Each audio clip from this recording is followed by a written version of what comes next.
memberikan suruhan, ada perintah untuk sesuatu penyediaan Allah untuk mengalir enggak? Ya. Ada enggak? Ada. Pasti. Ya.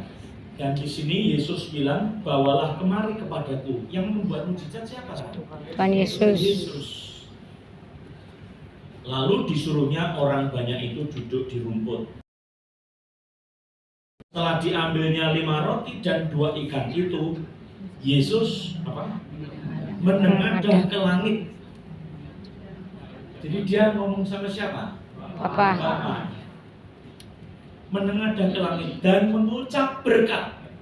Berkat kepada apa? Makanan. Tuhan, Bapa di surga, diberkatilah roti ini. Apa yang aku berkati bertambah banyak dan bertambah banyak dan bertambah banyak. Ya. Lalu memecah-mecahkan roti itu dan memberikannya kepada murid-muridnya. Ya. Semua yang diberkati tambah banyak. Ayo bilang sama-sama. Semua yang diberkati tambah banyak. Saudara harus cara mikirnya seperti cara mikir Tuhan.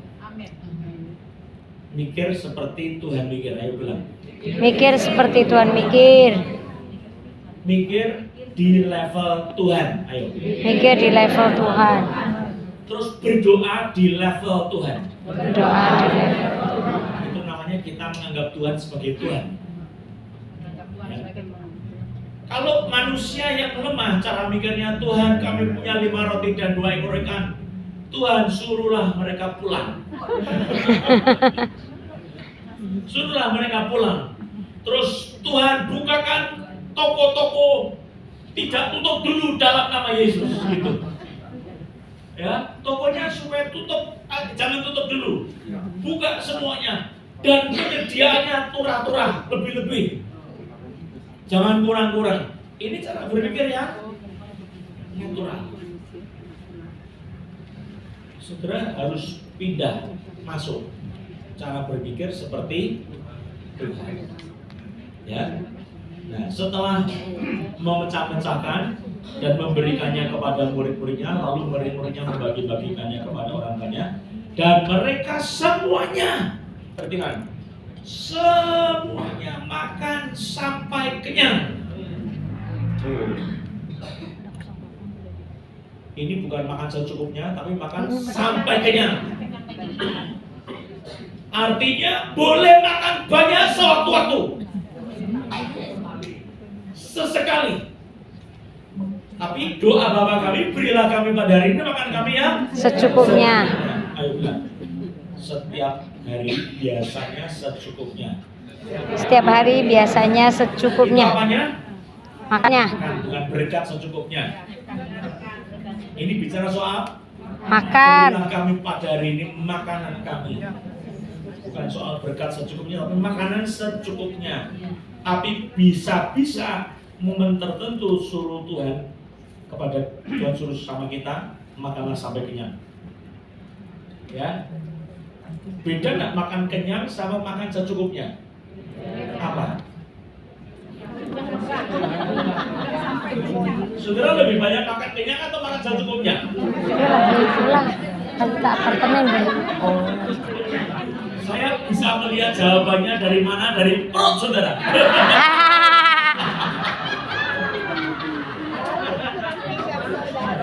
Dari perut dan dari ini.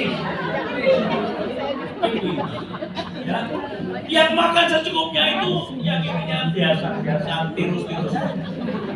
Dan perutnya datar-datar.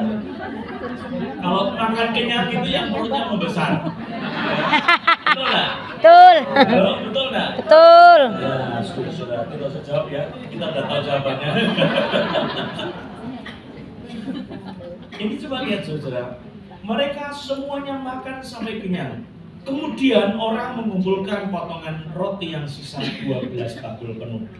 Yang ikut makan kira-kira 5.000 laki-laki, tidak termasuk perempuan dan anak-anak. Saudara, Pak Yanuar itu ngomong begini. Dia tahu Tuhan itu kalau kita pun makan diberkati, sisa makanannya dikumpulkan. Buat apa?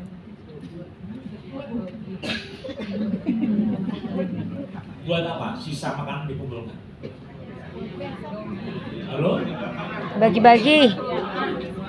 Buat apa? Bagi-bagi. Buat joki. Belum ada joki di situ, itu jokinya sampai meledak nanti. Enggak. Apa? Tidak boleh dibuang. Kenapa? Dibagi orang lagi. Tidak boleh dibuang-buang. Ayo bilang. Berkat tidak boleh dibuang-buang. Itu buat sangu. Ya. Roti mujizat, saudara pengen makan enggak? Anggur buatan Yesus, anggur mujizat yang di Kana, itu setengah tandon. Ukurannya setengah tandon gede. Gitu ya. Seluruhnya menjadi anggur. Nah, saudara ini yang ikut makan 5.000 laki-laki, tidak termasuk perempuan dan anak-anak. Coba lihat ayat 22 terus selanjutnya. Sesudah itu Yesus segera memerintahkan murid-muridnya naik ke perahu dan mendahulunya ke seberang. Sementara itu, ini Yesus memerintahkan murid-muridnya naik ke perahu dan mendahulunya ke seberang. Sementara itu, ia menyuruh orang banyak pulang. Dan setelah orang banyak itu disuruhnya pulang, Yesus naik ke atas bukit untuk berdoa seorang diri. Jadi muridnya nyebrang naik apa? Kemana? Ke seberang. Terus orang banyak disuruh pulang, lalu Yesus naik ke atas bukit untuk berdoa seorang diri. Kira-kira dia sudah tahu bakal apa? Tahu nggak Yesus? Tahu. Coba lihat. Ketika hari sudah malam, ia sendirian di situ. Jadi ini kan menjelang malam, terus makan. Kira-kira makan berapa lama? Sambil ngobrol-ngobrol, makan roti berapa jam? 15 menit. 1 jam pasti lebih. Apalagi sambil makan cuel-cuel begitu. Justru ini roti mujizat tuh, ini roti mujizat. Betul kan? Ya, roti mujizat, ikan mujizat. Ikan mujizat sambil pegang gitu. Ikan mujizat gitu ya. Terus dirasa-rasa. Itu ngobrol-ngobrol. Terus kemudian sampai berapa lama? Mungkin 2 jam. Saudara, jadi sudah malam, terus suruh pulang, lalu sampai malam itu Yesus sendirian berdoa di situ. Dan kemudian disebutkan di sini, coba lihat. Perahu 24. Perahu murid-muridnya sudah beberapa mil jauhnya dari pantai dan diombang-ambingkan gelombang karena angin sakal. Perahu muridnya sudah jauh, beberapa mil jauhnya. 1 mil berapa? 1,6 kilo. Ada produk. Ya. Jadi kalau 3 mil berapa? 8 kilo, 5 kilo ya. Kalau itu 3 mil, tapi beberapa mil itu kira-kira lebih dari 2 ya. Bisa berapa mil? 5, 7 adik-adik saya itu kan, ya. adik saya. Nah, coba lihat 25. Kira-kira jam 3 malam. Jadi jam berapa? Jam 3 malam datanglah Yesus kepada mereka berjalan di atas air. Ini lihat. Yesus berjalan di atas air. Kan belum selesai. Saya sudah bicara banyak. Yesus tidak menggunakan kuasanya sendiri. Kuasa Roh Kudus. Jadi dia bilang sama Roh Kudus, Roh Kudus, saya mau menjemput teman-temanku, murid-murid di sana ada di tengah gelombang angin sakal. Saya mau jalan di atas air. Tolong saya, jalan. Itu minta sama Roh Kudus. Ketika murid-muridnya melihat dia berjalan di atas air, mereka kejut dan berseru, itu hantu. Lalu berteriak-teriak karena takut. Jadi murid-murid rasul-rasul pun takut sama hantu. Ya, saudara, kalau takut sama hantu itu setelah Yesus bangkit, kau salah. Ya, hantu yang harus takut sama kita. Ya, bener ya.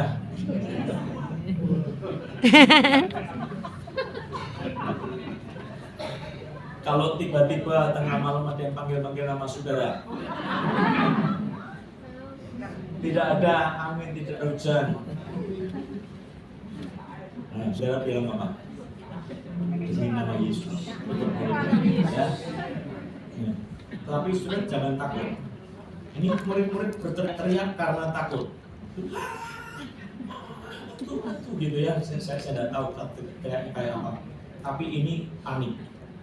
Tetapi segera Yesus berkata kepada mereka, tenanglah, aku ini, jangan takut. Saudara perhatikan,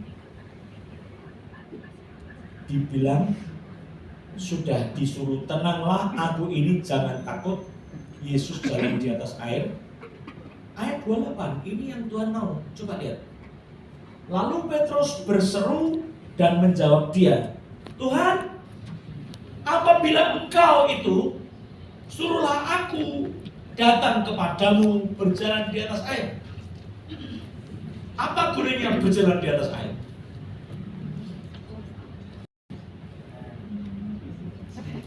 Apa gunanya jalan di atas air?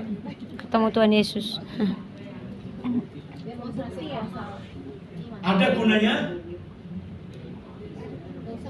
Cuma jalan situ-situ, sini-situ gitu. Apa gunanya? Saya tidak tahu, kira-kira dari jauh ya pasti ya. Tuhan, kalau Engkau itu suruhlah aku. Suruhlah aku. Dia bilang suruhlah kami atau aku? Dia sendiri. Suruhlah aku datang kepadamu. Tapi apa? Berjalan di atas air. Loh. Saudara, ini permintaan cari gara-gara. Level Tuhan. Ya, minta dengan iman di level Tuhan. Ayo. Minta dengan iman di level. Minta di level Tuhan dengan iman. Minta di level Tuhan dengan iman. Kita biasanya minta di level manusia dengan imanmu juga kurang. Ya, iman pun tidak sungguh-sungguh muncul. Nah, di dalam hidup Tuhan Yesus itu tidak ngomong Petrus, aku ke sana, kamu tidak usah ke sini. Dia tidak ngomong gitu. Ya, terus murid-murid yang sebelah kiri kanan, Petrus, kamu aneh, mau jalan di atas air. Kamu bukan Tuhan. Jalan di atas air, jalan itu punyanya Tuhan, bukan milik kamu, gitu enggak? Ya. Bisa jadi. Jangan ikut-ikut kayak Tuhan Yesus, jangan ikut-ikut. Itu Tuhan punya hak, bukan kita. Begitu. Ya. Kalau ada yang seperti itu, Tuhan bilang apa?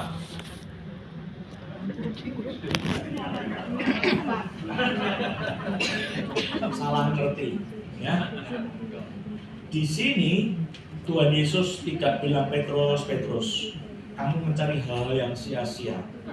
Aku mau nolong kamu untuk bisa berjumpa denganmu di atas kapal. Kenapa kamu mau jalan di atas air di tengah-tengah angin sakal? Ini angin sakal sedang bertiup, betul nggak? Gelombang angin sakal. Coba, mau nggak saudara seperti Petrus di tengah gelombang yang mengamuk? Engkau bilang sama Tuhan, Tuhan suruhlah aku datang kepadamu di atas air jalannya di tengah-tengah angin sakal sekarang. Mau nggak saudara? Menurut saya banyak yang enggak. Ya. Beneran. Ya. Naik perahu aja takut, apalagi jalan di atas air dengan angin sakal. Jadi cara berpikir Petrus ini adalah cara berpikir pemimpin rohani yang imannya kuat. Ya. Saudara harus mencapai tahap ini. Ayo bilang ikut SPS. SPS. Permintaannya harus bikin gara-gara. Di level Tuhan. Ayo. di level Doanya. Tuhan, Perintahkan saya datang kepadamu melakukan mujizat dan ajaib. Ya. Cari gara-gara. Tuhan menunggu pembuat gara-gara. Ya. Jangan disalah mengerti, ini bahasa khotbah, bukan bukan cari gara-gara sungguhan ya. Halo, nanti gebukin orang cari gara-gara disuruh mereka. Bukan bahasa preman juga ya. Nah ini coba lihat. Jadi maksud saya adalah kita punya iman seperti Petrus. Tuhan, apabila engkau itu, suruhlah aku datang kepadamu berjalan di atas air. Tuhan, apabila engkau itu, suruhlah aku datang kepadamu berjalan di atas air. Jadi, saudara boleh berdoa, kasih contoh. Tuhan, ada tanah munduk, masih tanah kosong, 1 hektar 1/4. Suruhlah aku membangun tanah munduk. Gitu ya, Pak Yanuar ya. Suruhlah aku membangun di tanah munduk satu tempat retret internasional yang lebih bagus dari banyak hotel. Men. Kalau Tuhan memang ini kehendakmu, suruhlah aku membangun tanah munduk. Yang ada pada kami hanya ini. Berikanlah semua kepadaku. Gimana kalau gitu? Kita tidak bisa melakukan tanpa ikut perintah juga. Ya, yang mau kita sampai, kita ada di posisi di mana kita cara mikirnya bukan lagi cara mikir natural, tapi cara pikir Tuhan yang tidak terbatas. Terus mengerti rencana-rencana Tuhan. Jalan Tuhan, ayo bilang. Rencana Tuhan. Jalanku bukanlah jalan. Rancanganmu bukanlah rancangan. Seperti tingginya langit dari bumi, demikian jauhnya rancanganku dari rancanganmu, jalanku dari jalanmu. Ayo bilang, jalan Tuhan di atas. Jalan Tuhan di atas. Jalan manusia. Jalan manusia di bawah. Bagaimana bisa jalan di atas? Tuhan, tarik saya naik ke atas. Tidak mungkin sudah pakai sayap sendiri. Ya, sayapnya dari mana? Terus tenaganya kuat dah. Naik atas tidak cukup. Waktunya bisa naik atas terus turun lagi. Malah jadi korban masuk rumah sakit, tangannya putus dua-duanya buat satu. Ya loh. Nah, saudara, kita harus diminta oleh Roh Kudus mari naik ke atas. Di Injil, di kitab surat apa itu Wahyu, mari naik kemari, naik ke atas. Cara naiknya gimana? Ditarik. Inner chamber itu kita ditarik naik atas. Ya. Jalan Tuhan di atas, saya di bawah. Caranya saya ditarik naik ke atas oleh Roh Kudus. Tariklah saya, selalu berdoa. Ya, dan berdoanya level Tuhan. Tuhan senang dianggap jadi Tuhan. Ya. Selama ini kita menganggap Tuhan itu seperti manusia. Mintanya level manusia terus. Kata Yesus, datanglah, maka Petrus turun dari perahu dan berjalan di atas air mendapatkan Yesus. Nah, manusianya muncul lagi, dagingnya muncul lagi 30. Tetapi ketika dirasanya tiupan angin, takutlah ia, karena ini angin sakal. Ketika dirasanya tiupan angin, takutlah ia. Jadi anginnya kencang sekali. Dia lebih merasakan hembusan angin yang bertiup dan membawa air. Takutlah ia dan mulai tenggelam, lalu berteriak, Tuhan tolong aku. Ini sempat berjalan di atas air enggak? Sempat. Tapi kenapa tenggelam? Dia merasa tiupan angin. Merasa. Coba bilang, merasa. Iman sering dipengaruhi sama perasaan, tapi jadinya turun ke bawah. Ya. Kalau saudara menyembuhkan orang sakit, saudara mempengaruhi perasaan karena aduh serem. Bisa.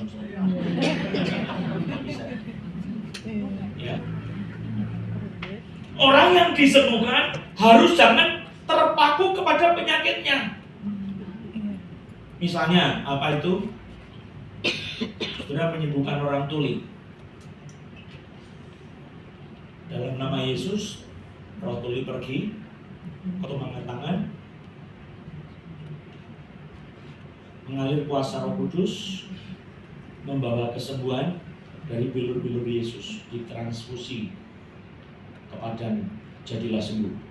Nah, orang itu waktu beriman, dia tidak boleh berada di dalam posisi terus merasakan butanya, tulinya, lumpuhnya, tidak boleh. Harus dibawa keluar. Harus dibawa masuk merasakan firman. Ya, halo? Masuk ke dalam firman. Nah, itu baru bisa mujizat terjadi. Coba lihat di sini. Waktu Petrus dirasanya tiupan angin, takutlah ia dan mulai tenggelam lalu berteriak, Tuhan tolonglah aku. Segera Yesus mengulurkan tangannya dan memegang dia dan berkata, hai orang yang kurang percaya.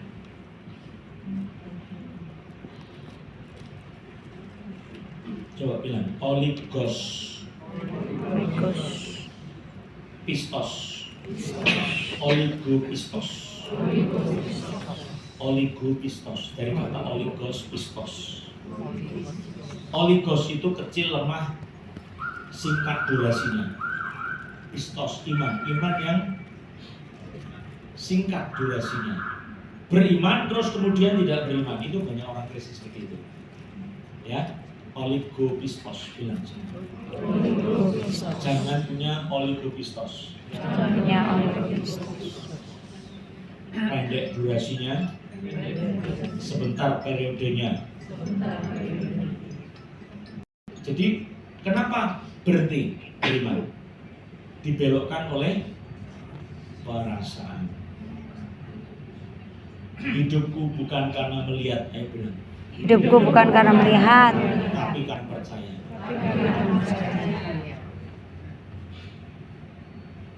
Jadi tidak punya iman yang konstan berdiri di atas firman. Dibilang Yesus, datanglah, sudah datang, jalan, puji Tuhan. Ayo, ciprat, mau jatuh, hanya hilang. Tuhan, dari jadi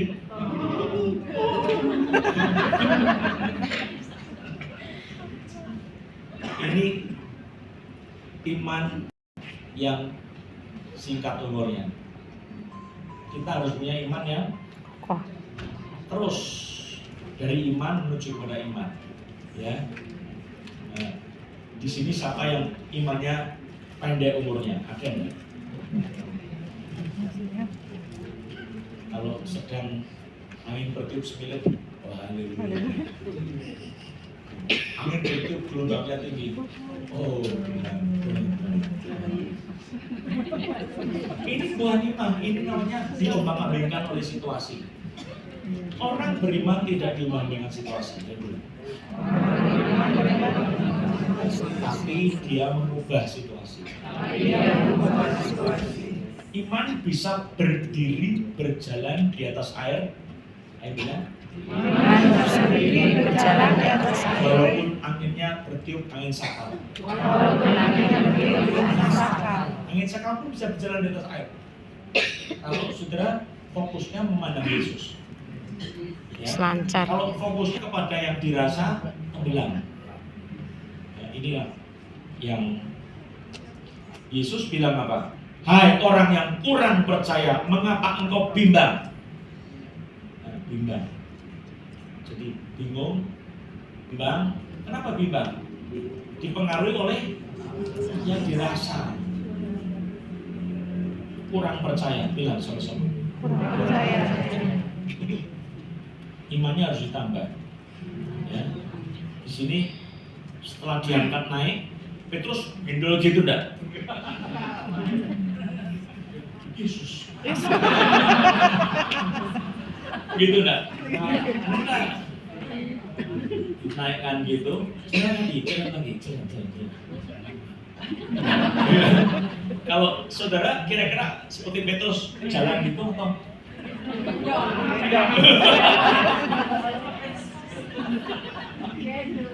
Jalan disyarat gitu. Tidak, kita mesti berdiri di atas air lagi ya. Orang yang berjalan dengan iman itu bisa tenggelam, lebih bahaya daripada orang yang tidak punya iman di atas kapal terus. Betul nggak? Orang tidak ada iman, tidak minta aneh-aneh, ya, di atas kapal terus aman. Orang yang berjalan dengan iman di atas air punya risiko lebih besar. Saya mau tanya, kira-kira aku mau ambil risiko? Ayo. Orang yang mau zona nyaman terus tidak akan tumbuh imannya. Halo. Ya, saudara boleh pilih yang mana kira-kira?